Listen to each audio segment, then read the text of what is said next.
Percer dans l'industrie des arts et du divertissement est un parcours unique à chacun, mais c'est l'amour de la musique et de la culture qui les relie. Voici les histoires inédites de professionnels noirs du divertissement les plus éminents au Canada qui se sont lancés dans une industrie qui ne dort jamais. Je suis Tracy et vous êtes à l'écoute du balado Amplify d'Advance Canada. Chorégraphe de renom et pionnier de la scène de danse québécoise, Steve Bolton incarne ce que c'est qu'être né pour danser. Avant les projecteurs et les applaudissements, Steve performe ses premiers pas de danse pour le public le plus admiratif qu'il n'aura jamais connu, sa mère et sa famille. Alors, quand j'ai vu Michael Jackson faire le moonwalk, j'ai été dire à ma mère, j'ai dit « Maman, je veux faire le moonwalk ». Je ne savais pas comment que ça s'appelait. Je l'avais déjà vu d'ailleurs, mais lui, il l'avait fait d'une manière hallucinante. Alors là, à ce point-là, on va se dire, moi, j'avais peut-être 4 ans, 5 ans. Puis là, je pratiquais dans le chambre de bain parce que les tuiles glissaient beaucoup plus. Puis là, je disais à ma mère, c'est ça que je veux danser. Puis, ta mère, à cet âge-là, elle va dire, oui, OK, c'est cute. Puis là, rendu à un moment donné, j'étais à un mariage. Puis ma mère, elle raconte cette histoire-là, elle dit, là, j'entendais tout le monde crier. Puis là, il y avait un gros cercle, comme en plein milieu du dance floor. Puis je m'en vais voir qu'est-ce qui se passe. Puis là, je vois mon garçon en train de faire une imitation de Michael Jackson. Puis là, il fait un moonwalk. Puis je revenais pas. Le manque de représentativité dans les médias d'ici emmène plusieurs à se tourner vers la culture américaine. Très jeune, Barbara Laurenstein, animatrice, recherchiste et chroniqueuse, se recherche à la télé. Cela ne l'empêche en rien de rêver. Je sais pas quel âge que j'avais, mais je regardais souvent les émissions, tu sais, Entertainment Tonight, les affaires de tapis rouge, puis je voyais ça, puis j'étais comme, je peux tellement être meilleure qu'eux autres. Puis je savais que, tu sais, je suis quelqu'un qui aime ça parler aux gens, donc j'avais cette envie-là de faire la télévision. Puis, mais tu sais, je me voyais pas dans les médias traditionnels ici, au Québec, donc c'était comme un rêve inatteignable. Tu sais, je voyais beaucoup ce qui se faisait aux États-Unis. Mais ici, c'était comme, je n'étais pas certaine si c'était quelque chose que je pouvais faire, mais j'ai toujours aimé ça. J'ai toujours, tout ce qui entoure, c'est ça, l'art. Fait que je voulais être chanteuse, danseuse. Tu demandais à mon frère, il m'a surpris devant le miroir en train de faire un concert dans ma tête, là. Puis une foule qui m'adore. Donc, j'ai toujours aimé ça. Malik Touré, copropriétaire de House Gang, DJ, ancien graffeur et promoteur de la culture hip-hop à Montréal, se rappelle d'une performance dans un bar du coin qui changera le cours de sa vie et sa perception de la scène du hip-hop d'ici à jamais. À quelle occasion que j'ai été voir ce show-là, mais il y avait Ils vont crever, je me souviens très bien, puis SP, puis RDP Iseur, puis il y avait d'autres groupes que je me souviens moins. Il y avait Osiris. Puis je me souviens de la présence d'Yves vont crever quand il est embarqué. Ben déjà, Sans Pression, je me rappelais. C'était comme le band. Il y avait Mosaïen aussi, je pense. Puis, sauf que Yves vont crever quand il est embarqué, il a kill le shit. Puis je trouvais sa prestance, comme son énergie était incroyable. Puis c'était vraiment genre très rebelle. Tu sais, j'étais adolescent, fait que c'est sûr que ça marque. Puis il parlait avec un accent québécois. Tu sais, c'était pas un accent québécois genre de la Côte-Nord, là. C'est comme un accent québécois montréalais avec genre du slang montréalais, genre un peu, tu sais, franglais, tout ça. Puis moi, je viens d'NBG, fait que j'ai toujours eu comme un peu, j'étais bilingue, fait que j'avais toujours, tu sais, j'étais capable de m'identifier, là. Dans ce temps-là, le rap français, moi, personnellement, j'étais pas capable de m'identifier. J'aimais mieux le rap américain parce que je trouvais que ça se rapprochait plus de nous, malgré qu'on est francophone. Fait que quand j'ai entendu ça, moi, j'ai cliqué tout de suite. J'ai dit, oh shit, il y a quelque chose ici. Puis ça m'a donné le goût de participer à, genre, développer ça.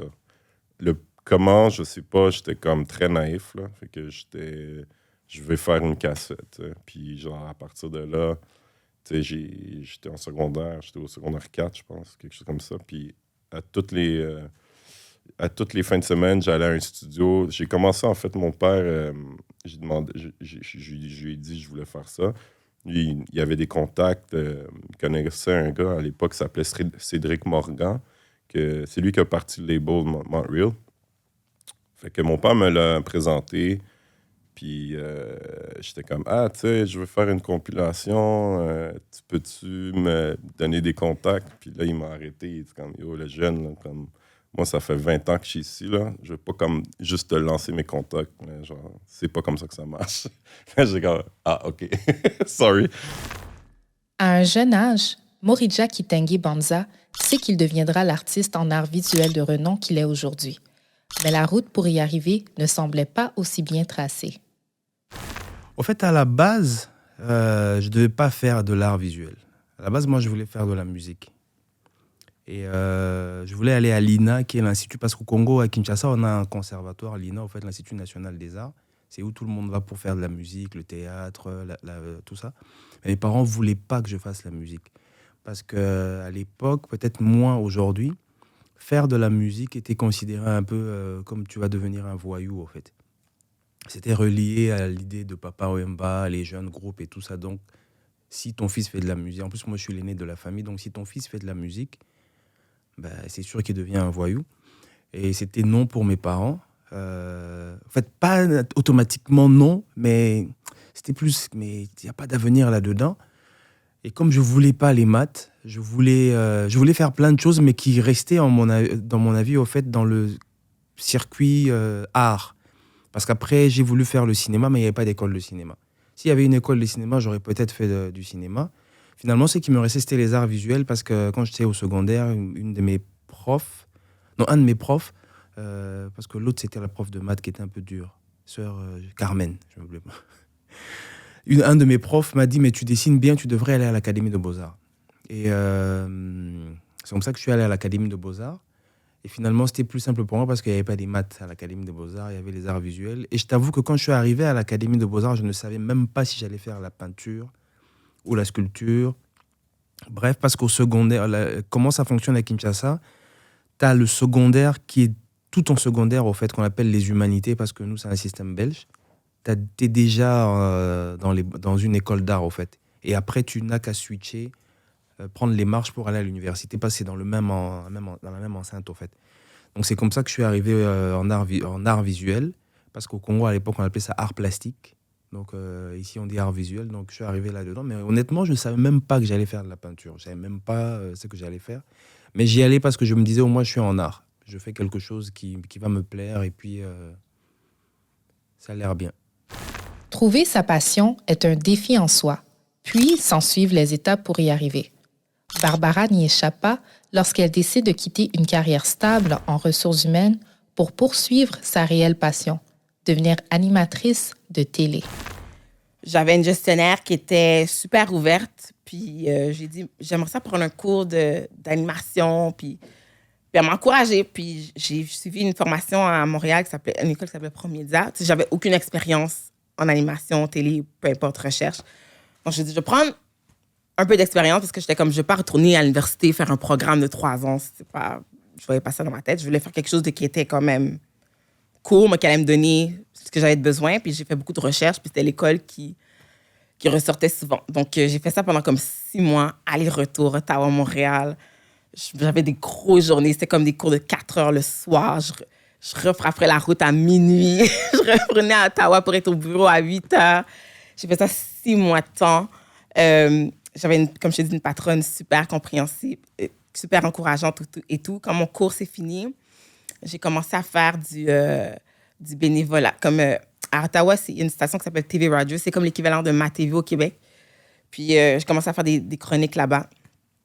Encore là, ma gestionnaire était super flexible. Je partais sur mon heure du midi, aller là-bas à la télé, faire mes chroniques. Je revenais au bureau, finir ma journée et tout. Puis là, de fil en aiguille, ben, c'est ça. J'ai fini par avoir un poste temps plein comme animatrice. Donc là, il fallait que je fasse un choix. Est-ce que je quitte mon travail de ressources humaines, j'ai eu des promotions, tout ça, j'avais une stabilité et tout, ou je décide de suivre ma passion, puis de prendre un contrat, puis je ne sais pas ce que ça allait se passer. Tandis que Barbara fait le grand saut et suit ce cours qui lui permettra d'entrevoir une nouvelle carrière, Steve, lui, se voit confronté à un choix ultime. Devra-t-il se plier aux pressions des institutions ou suivre son cœur et tenir à ses convictions? Dans les années 80-90, premièrement, tout le monde qui prenait des contrats de danse, il fallait que tu sois perfectionné en tant que ballet, jazz, tout ce qui est classique. Ça veut dire, même les danseurs backup, généralement pour les grands artistes comme Janet Jackson, Madonna, Michael Jackson, etc., la majorité avait un background technique qu'on appelle, on va dire, tous des danseurs de street jazz. Évidemment, il y avait des personnes qui étaient des street dancers, des poppers, break dancers, etc., qui allaient être dans les vidéoclips ou qui allaient inspirer Michael Jackson, tu vas voir dans Smooth Criminal, etc. Mais généralement, ceux qui partaient en tournée, c'était des danseurs professionnels techniques. Ça veut dire que même à ce point-là, c'était difficile de gagner ta vie en tant que danseur. Puis moi, j'avais zéro intérêt de me perfectionner dans ce style-là. Puis je me rappelle, à un moment donné, j'étais au cégep, puis j'étais dans le programme de théâtre professionnel. Puis dans le théâtre professionnel, tu es obligé de prendre un cours de ballet. Je crois que c'est 2 fois par semaine. Puis moi, en tant que danseur, j'avais vraiment jamais eu un studio de danse avec des miroirs puis des planchers professionnels et tout ça. Mais à cette école-là, il y en avait. Alors moi, j'arrivais, si je pouvais, 30 minutes avant le cours, si le studio était ouvert, puis je pratiquais mes trucs. Je mettais ma cassette. Une cassette, même pas un CD. Je mettais une cassette dans le tape deck, puis là, je commençais à danser. Puis à un moment donné, le prof de ballet, elle rentre, puis elle me voit danser, puis elle dit « OK, tu peux arrêter, on va commencer le cours. » Puis là, on commence le cours, puis elle me dit « Qu'est-ce que tu faisais? » Puis je dis « Ah, j'étais en train de danser. » Elle dit « C'est pas de la danse, ça. » Qu'est-ce que tu veux dire, c'est pas de la danse? Elle dit, si tu connais pas le ballet, les techniques de ballet, tu ne danses pas. Puis j'ai dit, non, excuse, désolé, c'est de la danse. Elle dit, non, qu'est-ce que tu faisais là? Un singe peut faire ça. Puis là, moi, j'ai dit, ah bon, ben, les danseurs en Afrique, eux autres, ils dansent pas. Puis là, je pense qu'elle réalisait où est-ce que je m'en allais. Puis elle n'a rien dit. Mais j'ai réalisé que dans le milieu professionnel, dans le milieu classique, à cette époque-là, je me disais, il n'y a personne qui va me voir comme un danseur. Je ne vais jamais vraiment être capable de travailler en tant que tel. Alors, je commence à avoir des doutes. Ayant étudié les beaux-arts en Afrique et poursuivant ses études en France, Moridja réalise lui aussi rapidement le clash institutionnel auquel il fait face. Je suis le seul noir sur une 60aine d'étudiants. Et les profs me disent que ça fait longtemps qu'ils n'ont jamais eu de... Si tu arrives dans mon école, tu cherches un noir, tu me vois tout de suite.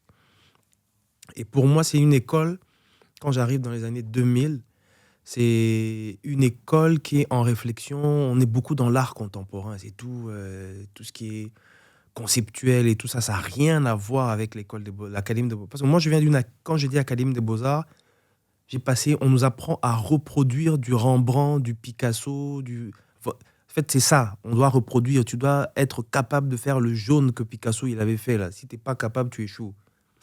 En France, c'est une autre école. C'est l'école où on te dit tu dois réfléchir, tu dois avoir le discours. Et d'ailleurs, ma première année, ça a été beaucoup difficile parce que c'est plus des clashs déjà culturels avec les profs. Parce que moi, quand j'arrive en France, moi, je m'en fous d'être en France, au fait. Faire sa place n'est pas toujours facile, mais pour un projet qu'il lance à l'âge de 15 ans, Malik semble être au bon endroit, au bon moment, lorsqu'il rassemble des rappeurs éminents des 4 coins de la ville pour créer une des premières compilations de hip-hop connues ici.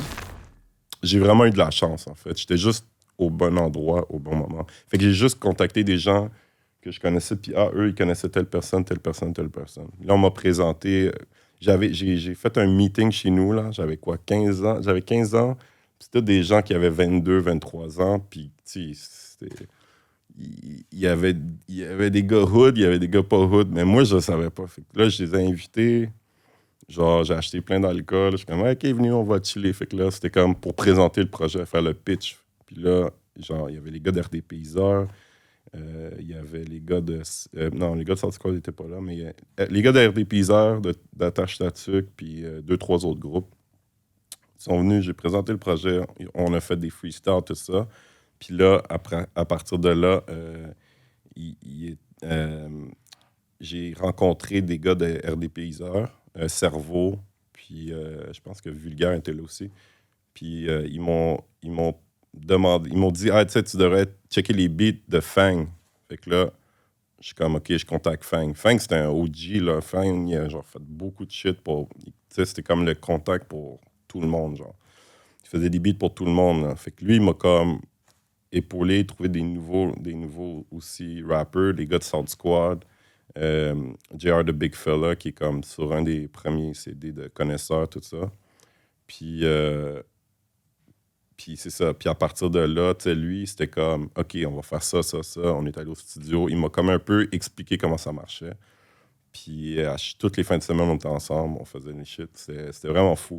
Il faut se faire confiance et être déterminé pour contrer les nombreux défis qui pleuvent lorsque l'on entrevoit une carrière en art. Dans ces moments, être bien entouré est primordial. Barbara tient ce principe à cœur. J'ai toujours eu des personnes autour de moi, comme, OK, une personne ressource qui m'a... Si j'avais besoin de conseils, j'allais le voir et tout. J'ai pas une personne clé, mais je pense que dans mon milieu, je fais beaucoup de rencontres, des gens qui travaillent dans le domaine, puis qu'on clique, puis je sais que, si peut-être je décide de faire un projet un jour, je pourrais approcher cette personne-là. On est vraiment dans un domaine où les relations interpersonnelles, les relations que tu entretiens sont super importantes. Le support de sa mère, du cocon familial et des pairs respectés a été la clé de voûte pour Steve, lui permettant de garder le cap quand le doute frappait à sa porte. Quand je voulais, comme ma mère, elle m'a toujours supporté. J'ai été très chanceux. C'était comme, si tu veux aller à l'école, tu peux aller à l'école. Si tu veux poursuivre la danse, tu peux poursuivre la danse. Tantôt, quand j'ai dit personne, les gens disaient que ça n'allait jamais être possible. Ma mère, c'était la seule personne qui ne croyait pas à ça. Mais en même temps, elle voulait que j'aie un backup, comme tous les parents. Puis là, évidemment, rendu à un point quand les choses commencent à avancer, pour une école de danse, il y avait des personnes qui prenaient des cours de danse avec moi, qui m'ont suivi, qui m'ont soutenu, etc., qui croyaient en ce que je voulais faire. Mais il y avait beaucoup de personnes avec qui je dansais dans le temps qui trouvaient que, on appelle ça plus ou moins un sell-out, qui trouvaient que là, tout à coup, trouver une école de danse dans les banlieues, tu n'es plus dans les battles autant, tu es en train de monter les chorégraphies. Là, tu es rendu une école de danse et l'affaire, la même chose que tu n'aimais pas avant. Alors, c'était un peu tough de ce côté-là. Mais quand même, ça a été une réussite. Puis ça avançait, ça grossit. Puis aussi, éventuellement, quand je voulais devenir chorégraphe professionnel, à travers avoir une école de danse, j'avais une troupe de danse qui m'ont supporté, qui m'ont aidé beaucoup à promouvoir mes chorégraphies, etc. Puis, à travers tout ça, j'ai pu rencontrer un chorégraphe de renom. Moi, je l'appelle le Godfather, le dieu des chorégraphes, spécialement au Canada, un homme qui s'appelle Luther Brown. Lui, c'est comme... Tu sais, on va dire que t'as DC Universe, genre, t'as Superman, là, c'est Superman. Tu sais, le gars, il est extraordinaire, puis il m'a épaulé, il m'a aidé beaucoup, il m'a donné énormément de conseils, puis mon premier cours de danse à l'âge de 27 ans, c'était avec lui. Avant de pouvoir vendre ses toiles à travers le monde, Moridja se souvient de ses premiers mécènes, ses cousins. Leurs supports ont été essentiels dans son cheminement. J'avais un cousin qui est revenu des États-Unis quand il y a eu la guerre, en fait, au départ de Mobutu, quand il est parti. Et lui, il était avocat, en fait. Il a appris tout justement que j'étais artiste, que j'étais à l'école des Beaux-Arts. Tu sais, c'est les cousins qui sont partis il y a longtemps, ils t'ont laissé, tu étais tout petit. Et quand je suis allé le voir, il me dit oui, j'ai appris que tu fais les Beaux-Arts, tu fais de la peinture, donc on va faire un deal. Chaque mois, tu vas m'apporter une toile. Et moi, à l'époque, tout justement, l'année scolaire à l'Académie des Beaux-Arts, c'était, je crois, c'était $30 l'année. Tu payais tes frais scolaires pour un an, c'était $30 US. Et donc, quand je lui ai ramené la toile, elle était petite, je crois, de cette taille-là. Donc, je lui ai ramené la toile et il m'a dit, c'est combien? J'ai dit $30. Parce que pour moi, l'idée, c'était de dire, je paye mes $30, même si je ne vais pas en cours, mes parents ne vont pas m'emmerder, au fait. Et donc, j'ai pris les $30, mais il m'a donné un billet de $50. Et il restait $20. Il me dit, le $20, quand tu reviendras avec la prochaine toile, tu vas prendre le montant que tu vas me demander, tu vas rajouter ces $20-là. Mais là, c'était pour moi la première fois que j'ai compris que ce bout de... Je te jure que quand je faisais, j'étais comme, je le fais parce que... En plus, il a attendu 3 mois pour l'avoir. Et à chaque fois qu'il me voyait pendant une fête de famille ou une rencontre, il disait, mais toi, tu dois m'emmener la toile, elle est où? En fait, il va prendre... Il va penser que je suis pas sérieux. Et moi, c'était vraiment en mode, je lui donne sa toile, il va m'oublier, au fait. Non, pour lui, et sans me le dire, je pense que pour lui, à l'époque, c'était comme, ben, je vais t'aider, au fait, je vais te supporter. Mais moi, j'avais pas compris ça parce que le mot mécénat, à l'époque, je savais pas c'était quoi. Non, on les appelait peut-être un sponsor. C'était comme le sponsor, c'est quelqu'un qui vient, qui te donne l'argent à la congolaise, là. Il te donne l'argent. Et puis, moi, j'avais pas compris, au fait, tout ça. Donc, mais quand je lui emmenais pas la toile le mois, il m'appelait. Hein. Oui, il me faisait envoyer un message en disant « Ah, mais il faut lui dire de ramener une toile. » Et petit à petit, je ramenais des toiles. Donc, ça fait que ça me faisait de l'argent pour payer mon année scolaire. Donc, j'ai payé mes 3 années comme ça, sans problème. Mon autre cousin qui travaillait, donc pour qui je suis allé travailler à l'imprimerie, lui aussi, il est venu, il a commencé à dire « Bon, comme tu veux faire les beaux-arts, ok, tu vas faire tes beaux-arts, on va t'aider. » Donc, quand je vais en mission, il allait souvent en Allemagne parce que la banque travaille beaucoup avec les Allemands. Il me dit, bah, à chaque fois qu'il voyage, il va m'envoyer un message. Il dit, moi, je pars dans 1 semaine. Ou, je pars demain. Fais-moi une liste de matériel dont tu as besoin. Donc, je vais faire mes listes de matériel, pinceaux et tout ça. J'ai même des pinceaux qui marchent jusqu'aujourd'hui, en fait.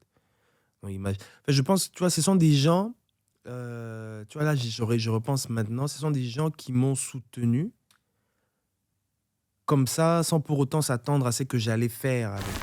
Malik se rend compte avec du recul que l'envie d'abandonner, par faute de support, est une croix que tout artiste devra porter à un moment ou un autre.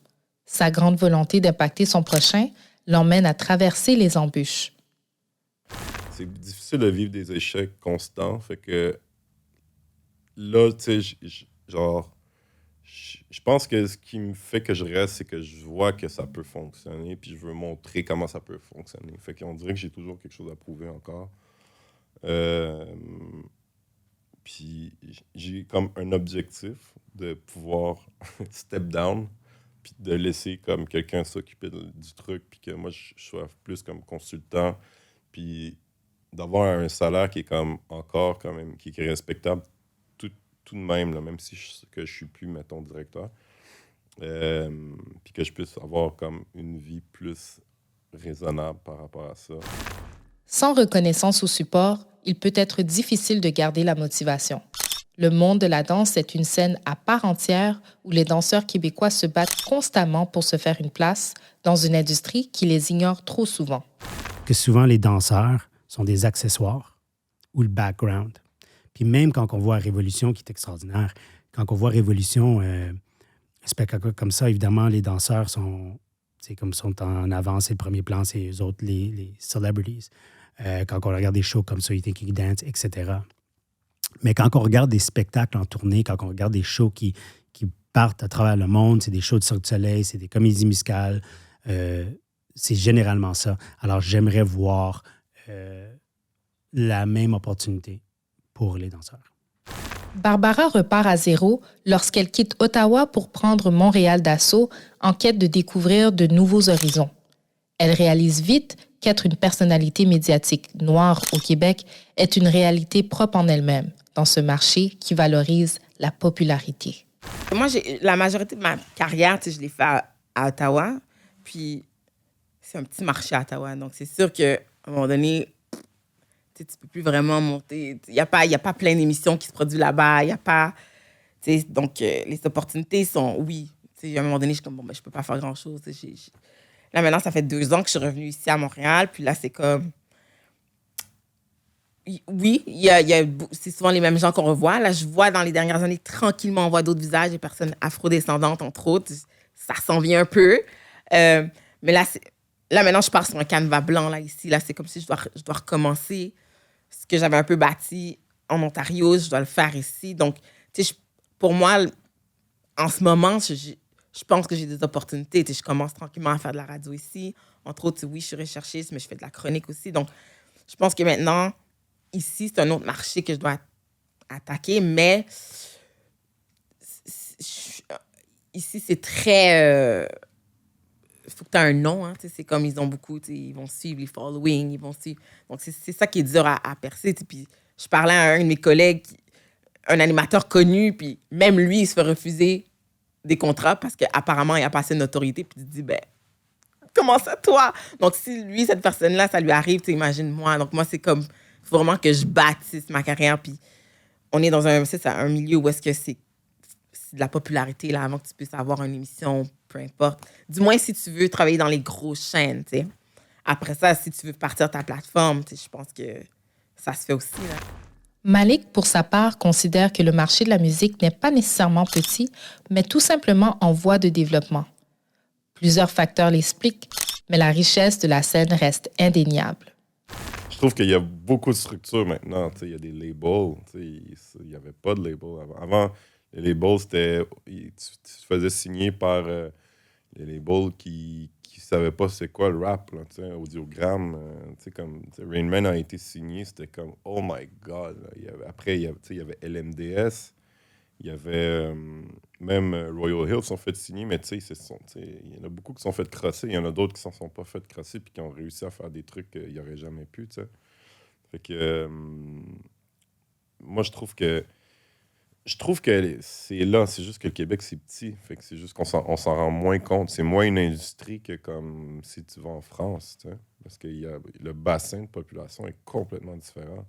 Mais je pense qu'on y arrive. Nous, dans le fond, le défi, c'est le même défi que back then. C'est comment avoir une structure pour être capable de plus exporter nos trucs. Là, on est rendu qu'on a assez d'estime de soi pour être comme notre shit, il est tight, puis il n'y a personne qui pourrait rien nous dire. Puis là, je te parle de au niveau de hip-hop, mais c'est pas juste au niveau du hip-hop. Je pense que c'est comme les artistes québécois en général, issus de la diversité. On sent on a une identité forte avant. On l'avait, mais il y avait beaucoup plus de remise en question que maintenant, je trouve. Quand tu vois des Shreeze qui arrivent comme ça, qui débarquent, puis comme qui sont quand même félicités, je veux dire, ils sont saluer, la SOCAN leur a donné des prix, c'est fou de voir ça. T'sais. Moi, je pense qu'avec cette génération, on va le voir venir. De voir Roger en France, Enema, c'est comme Enema qui bat les ventes de tout le monde, les écoutes de tout le monde au Québec. C'est comme, on n'a plus rien à dire, c'est fait. C'était inévitable, puis là, on est rendu là. Fait que là, c'est juste de briser la glace en France, avoir pas juste un artiste, mais d'en avoir genre 20 qui sortent, puis qui sont comme, voici nos trucs. Pas juste en France, aux États-Unis aussi, au Japon, genre, c'est comme des marchés qu'on est capable d'avoir.